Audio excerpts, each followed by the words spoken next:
Hey everyone. When we've had our oh my gosh, I can't talk. When we had our first meeting in May, where Carrie Burnett had asked me to talk a little bit about what I'm going to be doing next year and what I'm going to be offering in terms of Spanish education, we had a few parents show up and we had a fantastic dialogue and we answered some really big questions together, and I love that. But for the people who weren't able to make the meeting, I wanted to go ahead and record this. I was supposed to record that meeting and we got tripped up with audio issues and I just completely forgot. So I just wanted to run through this and kind of let you know who I am. My name is Katie. My business name is Kaitlyn Woods. That's my real name. I live in Cookeville, Tennessee, and I have a bachelor's degree in Spanish that I got in 2013 from TTU. And then later on, I went back to TTU to complete my education coursework, and I got my certification for teaching Spanish 7 through 12. I've been teaching for 5 years in Tennessee public schools. I'm a very busy mom. I have 3 children who they're 6.5, 3.5, and 2.5.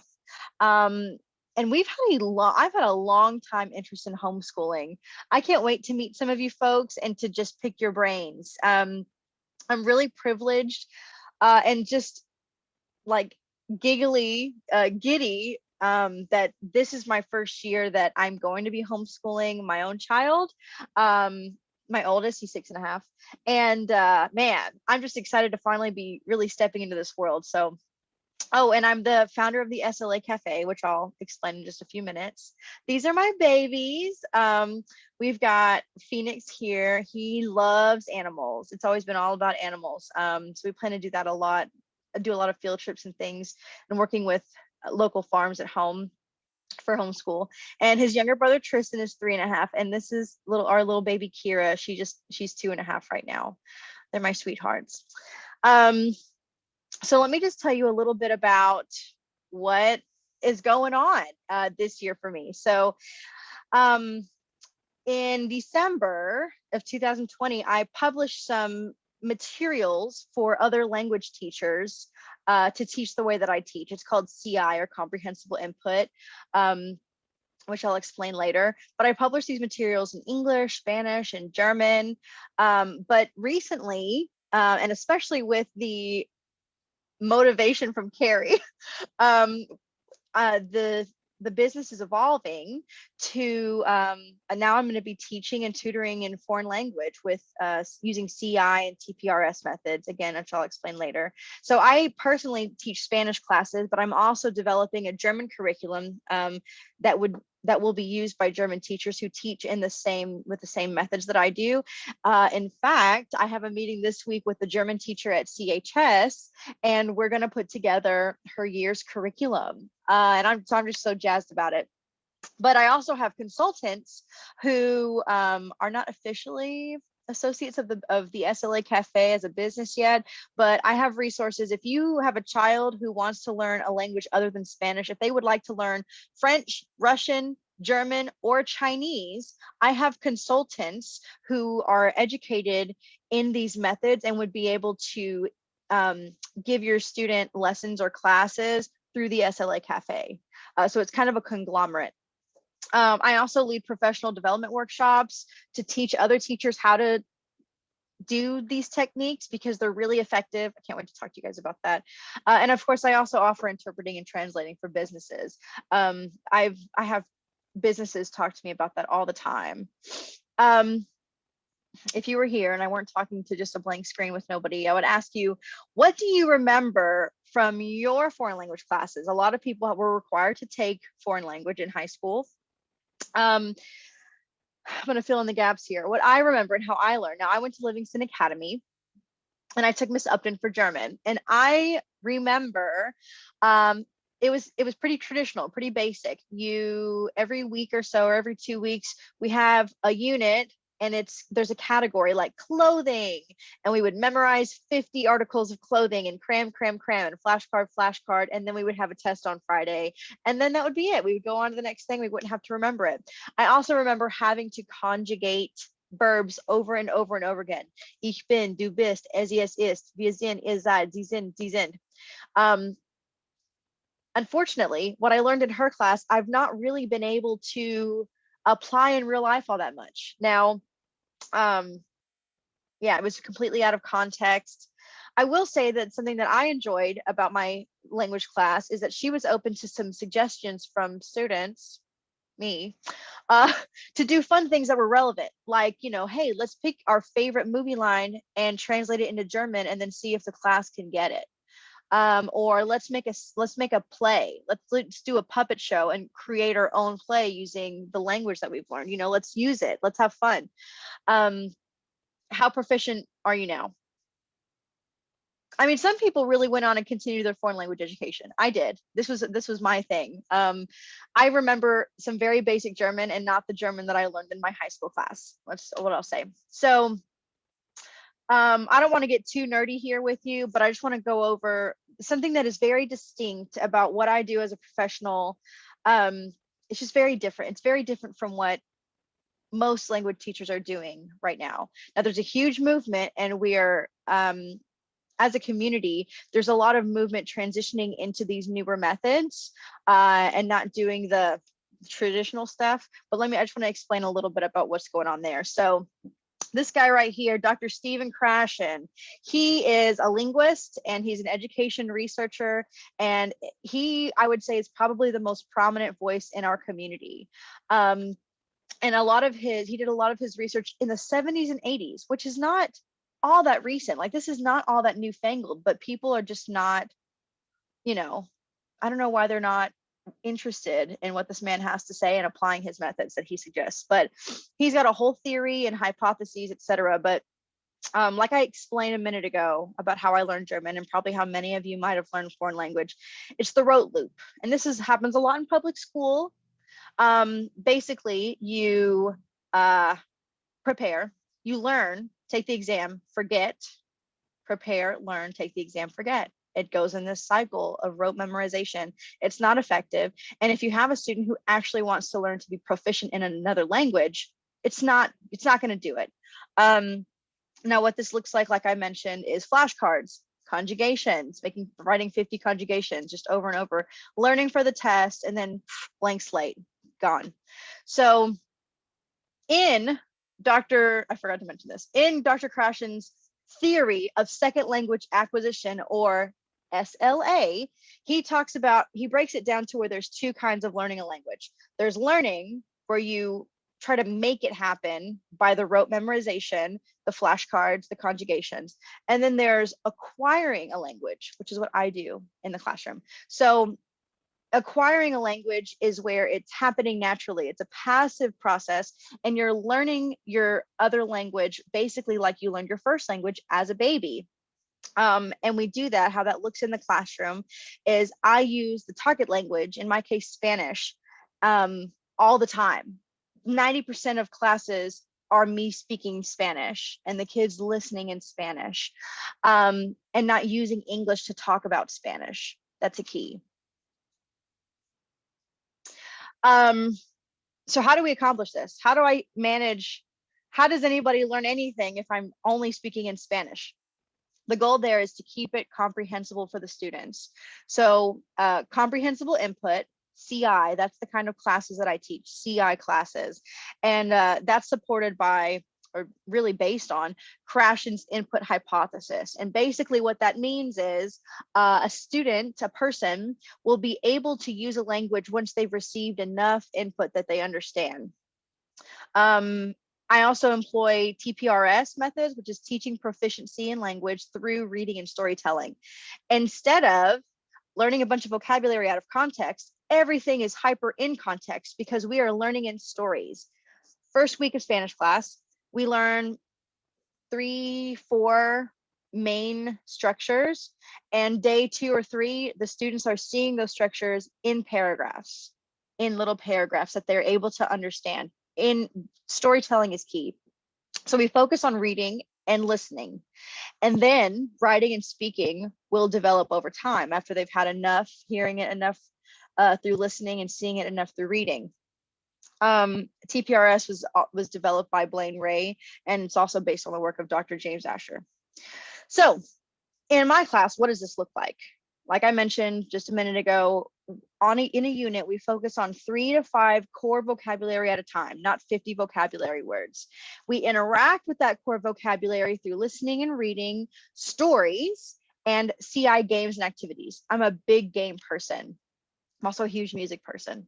Love finding music to go with the class stuff that we're doing. One of the biggest things that we do is we create a class story using the core vocabulary together. We co-create a story. So I usually have an idea of how the story needs to go, but the students will volunteer characters, details about the characters. This is a big deal. I have students who still come up to me from years ago and say, Miss Woods, do you remember that story that we told about Donald Trump riding the helicopter and hanging out with the substitute teacher at our school? They can be really silly, but they're engaging, and the students are hearing the vocabulary they need to be learning in context. It's a magical thing. And throughout that time, through all of these activities, doing the story, doing the games, I'm constantly assessing the students' proficiency in listening and reading, and then later in writing and speaking. So to keep it comprehensible, because again, 90% of class in Spanish, I use a lot of gestures. If you like charades, get ready, because sometimes it's a lot like that. I actually use specifically gestures from American Sign Language, because then they're kind of learning double, and I really like that. I also use lots and lots of cognates, and a cognate is a word that looks and pretty much means the same in both languages. So for example, chocolate, chocolate, that would be a cognate. So especially at the beginning, I give them just a couple of Spanish words that we start with, and I load them with cognates. The person is inteligente, atletico, athletic. What's another one they really like? Oh, atractivo, attractive. So we use a lot of these. Those are a lot of fillers. I also have I don't have them with me, but I have interactive question posters that I'm constantly holding. Oh, look how convenient. There's a picture right here. So as we practice with the words, and then I have a question strategy called circling. I touch these question words a lot. And right here, I'm doing the sign for says, dice right here. I also slow down. It goes way slow, and I'm doing constant comprehension checks to see who's on the same page. I also forgot to mention, when you're acquiring a language, on average, a human has to hear a word, like we'll say in English, human has to hear a word about 200 times before it is entered into your mental dictionary and you can access it at will and use it in context. Some people need to hear it more times. Some people need to hear it 400 or 500 times. There's nothing wrong with that. Some people are better at language and only need to hear it 75 times. Or like some weird students I've had, like 4 times, and they can just use it automatically. Superheroes. But it's my goal to make sure that everybody is getting what they need in my classroom. So by slowing down and just checking on everyone individually, we make sure that we can keep it moving. I forgot to mention this in our meeting, but my favorite thing to teach is culture, to talk about all aspects of culture and especially compare other cultures to our own, because that's our point of reference. So we talk about food, music, and dancing and the roles that they play in our cultures, customs, traditions, holiday, sports, religion, literature, colloquialisms, or like things that we say and why.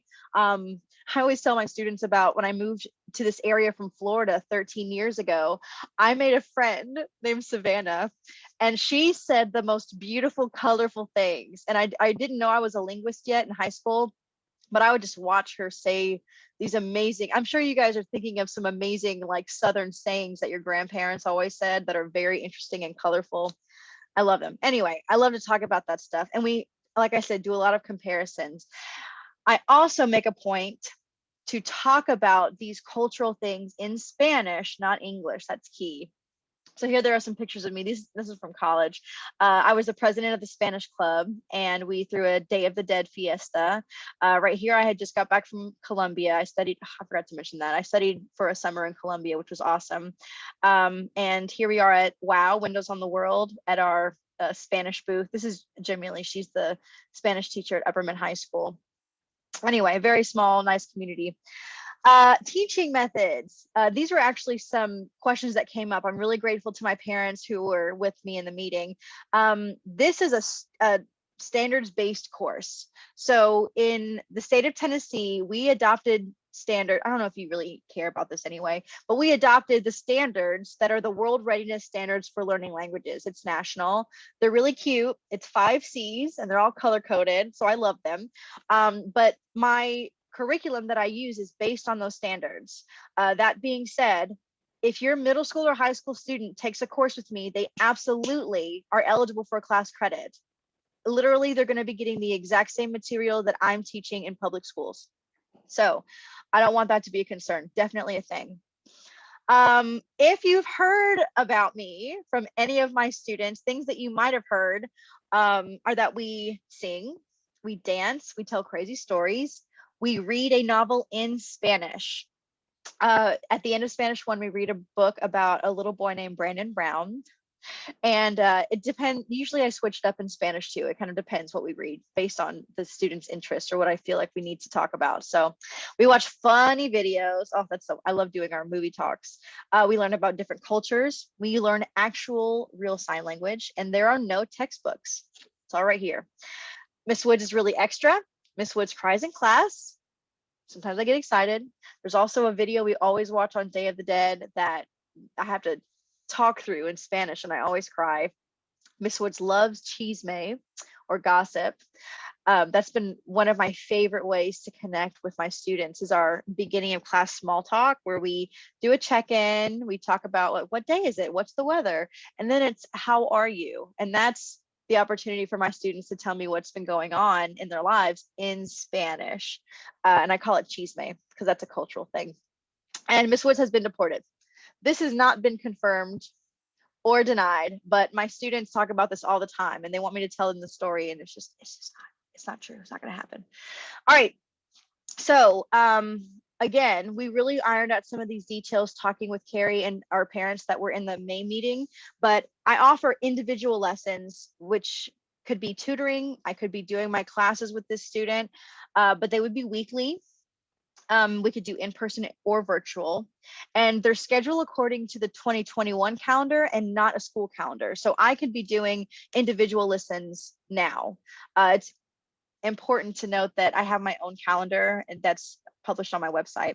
And I offer those between Monday and Thursday afternoons. Now for group classes, which I feel like is kind of the interest of this group in particular, they would be weekly as well.